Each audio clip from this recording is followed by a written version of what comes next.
எங்கேயோ உன் வேலையை பார்த்துட்டு இருக்க, அவன் எங்கேயோ அவன் வேலையை பார்த்துக்கிட்டு இருக்கான்.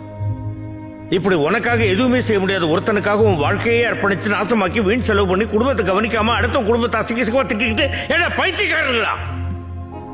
இன்னும் எத்தனை வருஷத்துக்கு இப்படி இருப்பீங்க?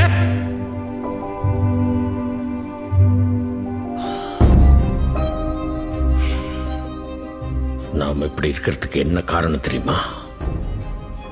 அடிமைத்தனம். நமக்கு எப்பவுமே எவனுக்காவது அடிமையா இருக்கணும்.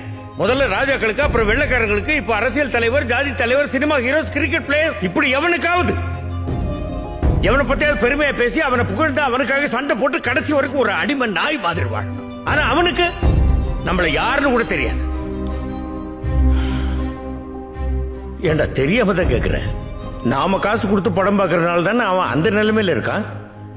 அப்ப யார் முதலாளி? நாம தானே. நாம வேகாத வெயில நின்றுட்டு இருப்போம். அவன் ஏசி கார்ல நாயை பக்கத்துல உட்கார வச்சு கட்டி பிடிச்சிக்கிட்டு உன்னை நாயை விட கேவலமா மதித்து பார்க்காத மாதிரி போய்கிட்டே இருப்பான். நீ அவன் காருக்கு பின்னாடி வாழ்க வாழ்க வாழ்கன்னு கையை தட்டிக்கிட்டே ஓடுவ. ஏட்டா உப்பு போட்டு தானே சோறு திங்கிறீங்க? யோசிச்சு பாரு. நீ ரசிகனா இருக்கிற எந்த ஒரு நடிகனுடைய பிள்ளையாவது இன்னொரு நடிகனுக்கு ரசிகனா இருந்து அவனுக்கு கட் அவுட் வச்சு பாலாபிஷேகம் பண்ணி அவனுடைய வாழ்க்கை நாசம் பண்ணிட்டு இருக்கானா? அவன் நடிச்சு சம்பாதிச்ச கார் பங்களான்னு போயிட்டு தான் இருக்கான். ஆனா நீ ஒரு நாள் மழை பெஞ்சா கூட வீட்டுக்குள்ள தண்ணி வந்து இருக்கிறதுக்கு இடம் இல்லாம நடுத்தரில் வந்து நிப்ப.